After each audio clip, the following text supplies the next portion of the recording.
माननीय सदस्य श्री मनीष तिवारी जी।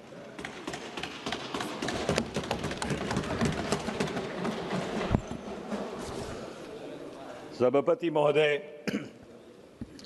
ये जो प्रस्ताव इस सदन के समक्ष लाया गया है, इसका जो सार है वो अंग्रेजी के एक वाक्य में समाया हुआ है, और वो वाक्य ये है कि लोकतंत्र में the government has its way, but the opposition must have its say.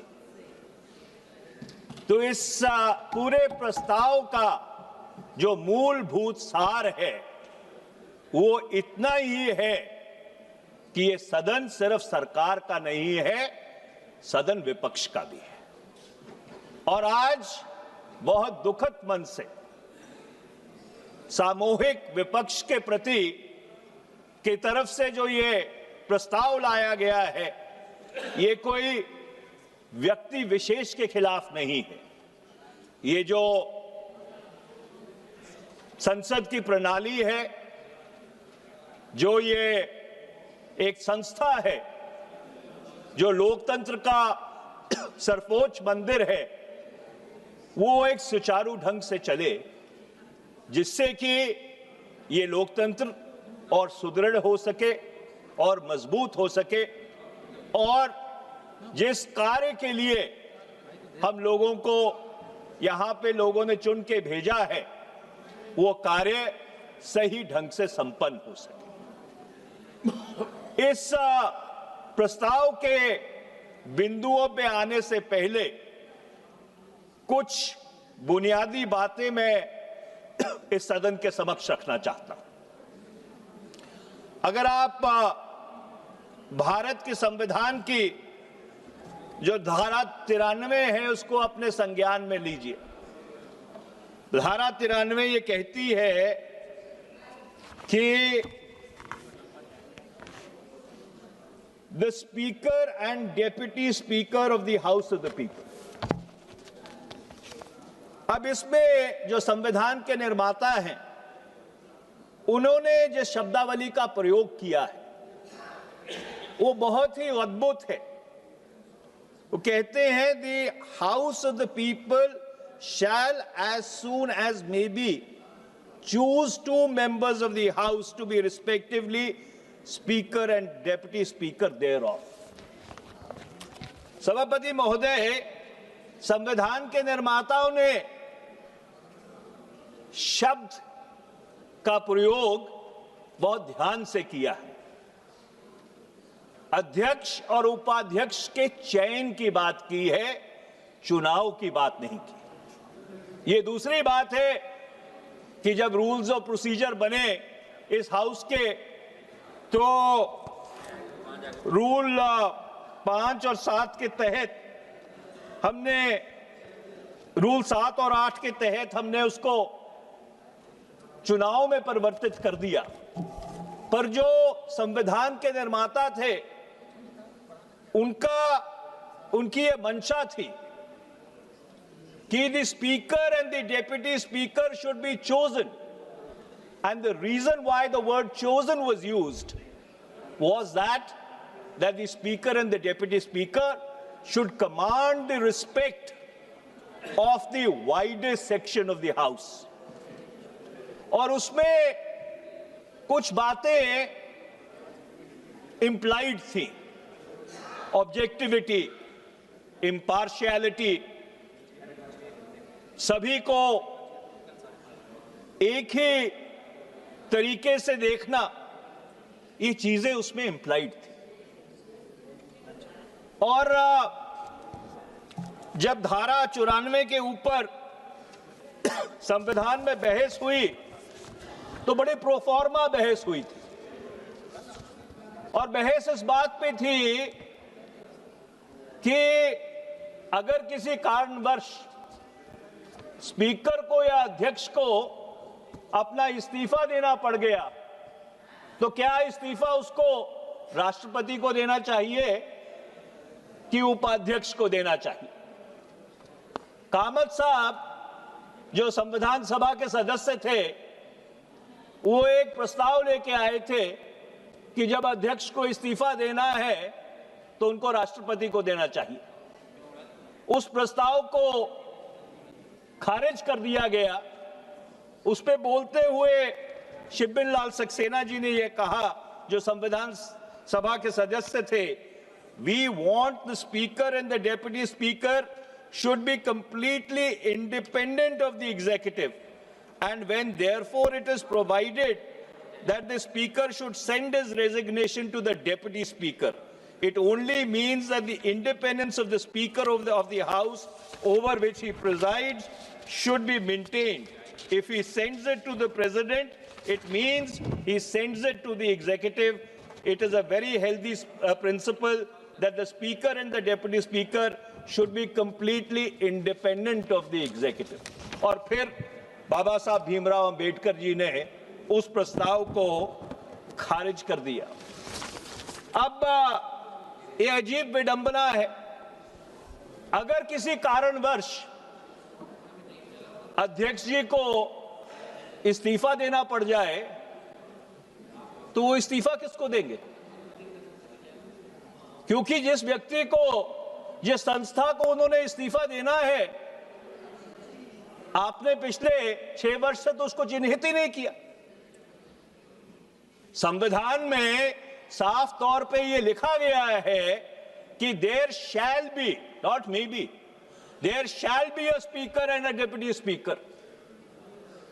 Deputy speaker को एक संवैधानिक दर्जा दिया गया है और पिछले 6 वर्ष से इस सदन में सरकार की तरफ से कोई जवाब नहीं है कि वो डेप्यूटी स्पीकर क्यों नहीं बनाया गया। तो इसलिए अगर संविधान की मर्यादाओं का इस तरह से खिलवाड़ होगा तो फिर इसका बड़ा नकारात्मक असर संवैधानिक प्रणाली पे ऊपर पड़ेगा। सभापति महोदय, बहुत जिम्मेदारी से मैं ये बात कहना चाहता हूं कि अगर आप भारत के संविधान को अपने संज्ञान में लें तो अध्यक्ष या उपाध्यक्ष को कोई विशेष दर्जा नहीं दिया गया। संविधान ने या संविधान की धाराओं ने ना अध्यक्ष को ना उपाध्यक्ष को कोई विशेष दर्जा दिया है। He is only the first among the equals. He is only the arbitrator of the proceedings of the house. वो सही है कि रूल्स ऑफ प्रोसीजर में हमने उसको एक व्यापक तरीके से उसका मूल्यांकन किया है, पर संविधान में कोई विशेष दर्जा नहीं दिया गया। उसके विपरीत जो सांसद हैं, सांसदों को धारा 105 के तहत संविधान ने एक बहुत विशेष दर्जा दिया है। अगर आप धारा 105 संविधान की उसको अपने संज्ञान में लें, और मैं उसको पढ़ के सुनाना चाहता हूं, धारा 1051, subject to the provisions of this constitution and to the rules and standing orders regulating the procedure of parliament, there shall be freedom of speech in parliament.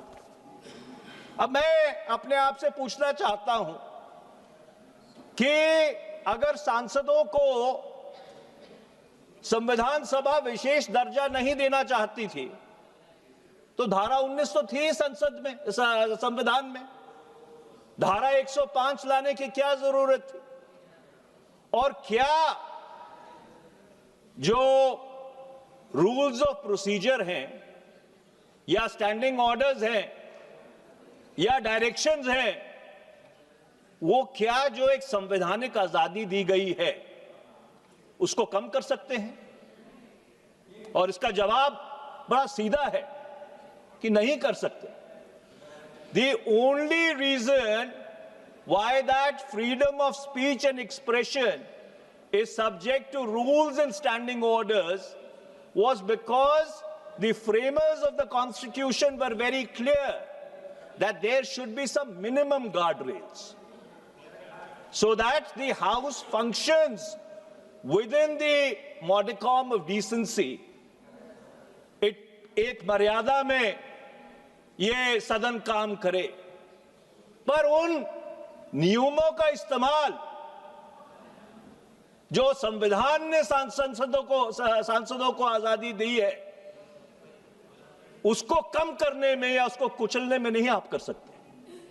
आप धारा 105(2) को अपने संज्ञान में लीजिए। वो ये क्या कहती है कि जो भी सांसद लोकसभा में कहते हैं, राज्यसभा में कहते हैं, जो भी वो मत का प्रयोग करते हैं, वो कोई अदालत उसकी समीक्षा नहीं कर सकती। और जो पत्रकार रिपोर्ट करते हैं कि संसद की कार्रवाई में आज क्या हुआ, उनके खिलाफ कोई मानहानि का दावा नहीं हो सकता। इसका कारण क्या था? इसका कारण यह था कि अगर कोई ऐसे तथ्य भी हैं जो सदन के माध्यम से मुल्क के सामने रखने जरूरी है, तो यह आवश्यक नहीं है कि सांसदों को उसको प्रमाणित करना पड़े।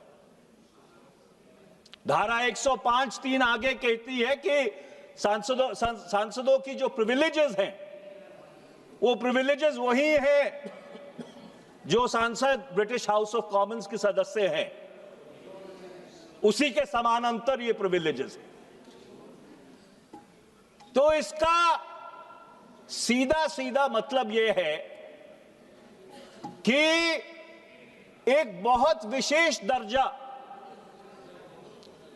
सांसदों को भारत के संविधान में दे दिया, और उस विशेष दर्जे में जो सबसे उत्तम और मूलभूत बात है कि इस सदन में किसी भी सदस्य की जो freedom of speech and expression है, जो अधिवक्ता की आजादी है, उसके ऊपर कोई रोक नहीं लगा सकता। और मैं बहुत जिम्मेदारी से यह बात कहना चाहता हूं कि उसके ऊपर जो व्यक्ति या जो आसन है, वो भी रोक नहीं लगा सकता। That is the constitutional position. और इस संसद को यहां तक विशेष अधिकार दिया संविधान के निर्माताओं ने कि अगर आप धारा 122 को अपने संज्ञान में ले, धारा 122 ये कहती है कि सदन की किसी कार्रवाई को कोई अदालत अपने संज्ञान में नहीं ले सकती। No procedural irregularity can also be inquired into by any court of law. ये अख्तियार सदन ने, संविधान ने न्यायपालिका को भी नहीं दिया। ये तो एक्सक्यूज मी यार भैया, ये कर्टसी है जो हम न्यायपालिका को एक्सटेंड करते हैं धारा रूल 3521 के तहत कि जो न्यायपालिका में कार्रवाई होती है उसके ऊपर हम यहां बहस नहीं करते, पर संविधान में ऐसा कोई स्टॉपेल नहीं है। संविधान में ऐसी कोई रोक नहीं है कि कल अगर ये सदन चाहे तो जो न्यायपालिका की कार्रवाई होती है उसके ऊपर भी विस्तृत चर्चा कर सकता है। ये मैं संविधान के प्रावधान इसलिए आपके समक्ष रख रहा हूं कि कभी कभी हनुमान को भी अपना बल याद कराने की जरूरत पड़ती है। तो इस संसद को और सांसदों को जो संविधान ने अख्तियार दिए हैं वो उनके जहन में रहने चाहिए। और मैं फिर एक बात कहना चाहता हूं, the biggest liberty which has been given to every member of parliament, in addition to the liberty given under Article 19 of the Constitution of India, is the absolute freedom of speech and expression in this House, which cannot be constrained by the rules of procedure and conduct of business. The rules of procedure and conduct of business are to facilitate that freedom of expression and not to constrict it. अब मैं जो ये प्रस्ताव है इसके बिंदुओं पे आता हूं। देखिए, जब राष्ट्रपति के अभिभाषण के ऊपर, धन्यवाद प्रस्ताव के ऊपर बहस हो रही थी, तो नेता प्रतिपक्ष अपनी बात रखने के लिए खड़े हुए। नेता प्रतिपक्ष ने एक रसाले से कोट करना शुरू किया। That magazine that he was quoting, that is a published magazine. It is in the public space. It is available even now. And the contents of that magazine or that story have not been controverted by the government till now. The article has not been withdrawn by that publication till now. So something which is published, which is in the public domain, which is still available in the public domain, I find it incredible that the leader of opposition is not allowed to read from that magazine. ये किस तरह का लोकतंत्र है? काल्पनिक बात बना ली कि कोई पुस्तक छपी नहीं। नेता प्रतिपक्ष किसी पुस्तक से थोड़ी कोट कर रहे थे, वो तो एक छपे हुए रसाले के जो आर्टिकल था उसके अंश पढ़ के सुनाना चाह रहे थे। उसके ऊपर इतनी आपत्ति कही नहीं Anurag ji, when you have your say, when you get a chance, you can always rebut it. But in my understanding, reading from what is available in the public space or not allowing the leader of opposition to read from what is there in the public space is a constriction on the freedom of speech and expression of the leader of opposition. And I say it with the fullest sense of responsibility. अब मैं नेता विपक्ष के ऊपर आता हूं। देखिए, जो salaries and allowances of LOP act 1977 है, उसने नेता प्रतिपक्ष को एक स्टैट्यूटरी दर्जा दिया और इसका मतलब यह है कि among the opposition, the leader of opposition is primus inter pares. He is the first among equals.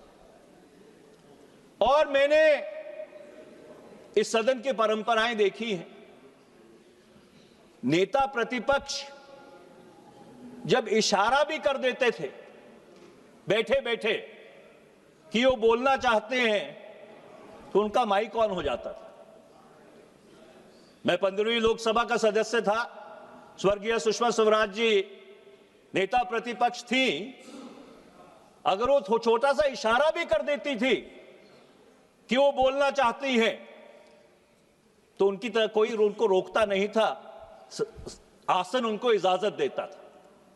यही नहीं, कोई अगर सदन का वरिष्ठ सदस्य, उस समय शरद यादव जी थे, गुरुदास दास गुप्ता थे, लालू जी थे, बाकी वरिष्ठ सदस्य थे, अगर वो बोलना चाहते थे उनको पूरी आजादी दी जाती थी। सरकार की तरफ से अगर कोई मंत्री भी बोल रहा होता था, he used to yield to them. यही नहीं, साथ में बगल में अडवाणी जी बैठते थे, अगर वो बोलना चाहते थे। मुझे याद है कि जब एक काम रोको प्रस्ताव के ऊपर अडवाणी जी ने बहस शुरू की और उसका जवाब मैं दे रहा था, तो जवाब देते देते जब अडवाणी जी खड़े हुए कुछ बोलने के लिए, तो आई yielded. Those were the traditions of this house. पीछे यशवंत सिन्हा जी बैठते थे, जसवंत सिंह जी बैठते थे, अगर वो भी कह देते थे कि वो हाथ खड़ा कर देते थे, तो उनको बोलने की अनुमति मिल जाती थी। और यहां पे डोमल साहब, और यहां पे अगर आप कोई ऐसी बात कह दे जो सरकार के अनुकूल ना हो तो आपका माइक बंद कर दिया जाता है। ये किस तरह की लोकतांत्रिक परंपराएं हम यहां पे डालने की कोशिश कर रहे हैं। मैं अपने महिला सदस्य के ऊपर आता हूं। देखिए, इस सदन में कई बार बहुत तनाव रहा। सत्ता पक्ष और विपक्ष एक दूसरे के सामने रहे, पर कभी ऐसा मौका नहीं आया कि सत्ता पक्ष और विपक्ष में कोई भिड़ंत हो गई। ये कहना कि महिला सदस्य एक संयोजित षड्यंत्र की तरफ से प्लान्ड डिसरप्शन करने की कोशिश कर रही हैं, with great respect Mr. Chairperson, sir, in English they say it's completely over the top. It's a stretch. And I, with great respect, would like to say that the chair owes an apology to those women MPs. Yes, yes. मैं अब आखिरी बिंदु के ऊपर आता हूं, suspension. यहां पे बहुत चर्चा हुई कि सदन को बाधित किया जाता है।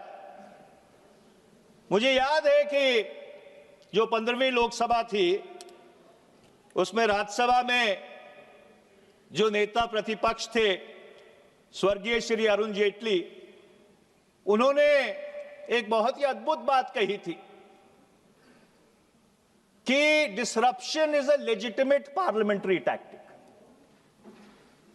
This is not my coinage. यह बात श्री अरुण जेटली जी ने कही थी। और मुझे याद है कि नवंबर 2010 का जो शीतकालीन सत्र था सदन का, पूरी तरह से वॉश आउट हो गया। हर रोज विपक्ष की तरफ से हंगामा होता था। एक बेतुकी सी सीएनडीजी की रिपोर्ट आई थी जिसको संयुक्त संसदीय समिति ने खारिज किया था। It was a spurious report. पर जो मैं मूल बात करना चाहता हूं,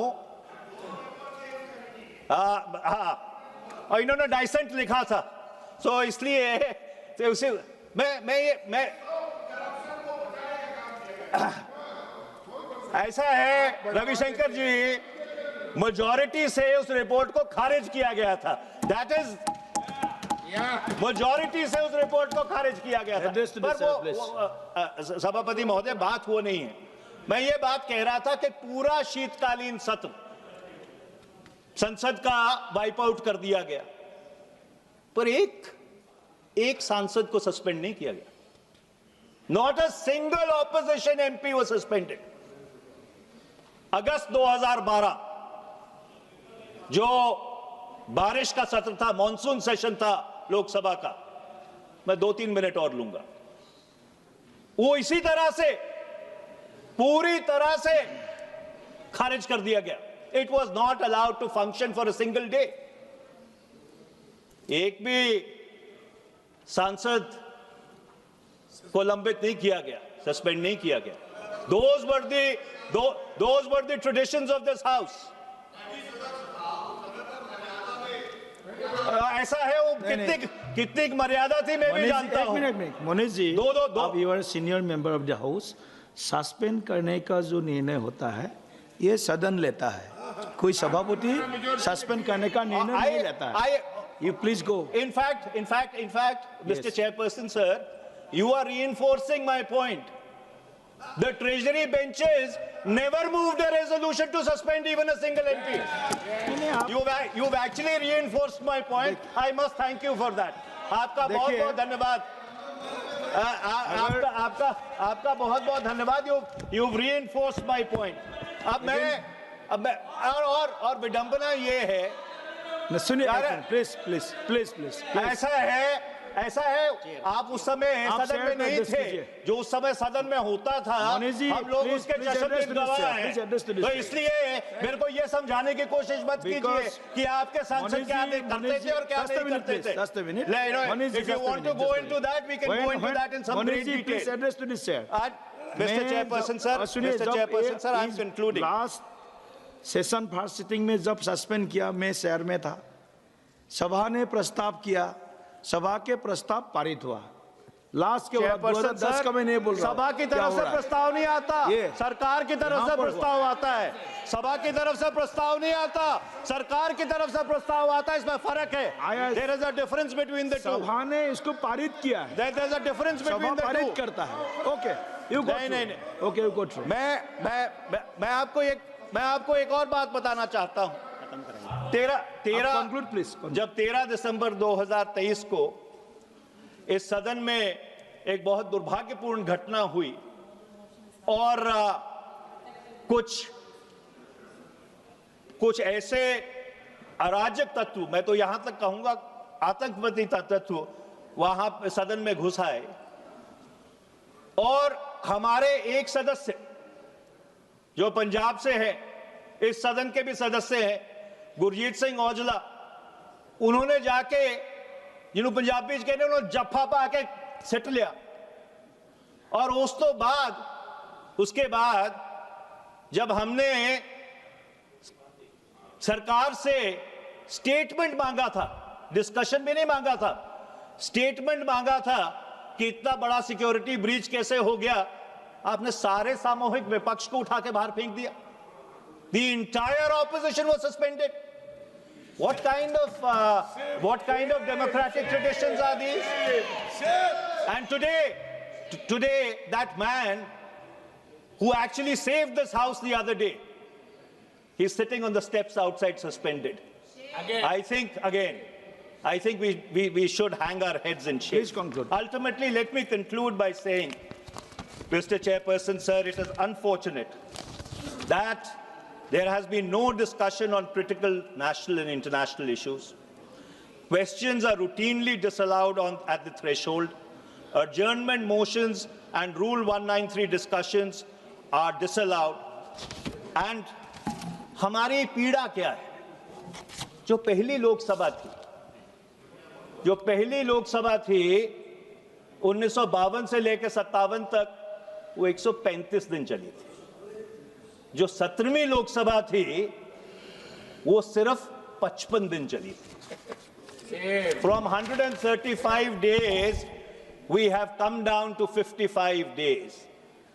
And therefore, Mr. Chairperson, sir, let me once again reiterate, this resolution is not against any person. We hold the incumbent of the chair that you sit on in the highest respect.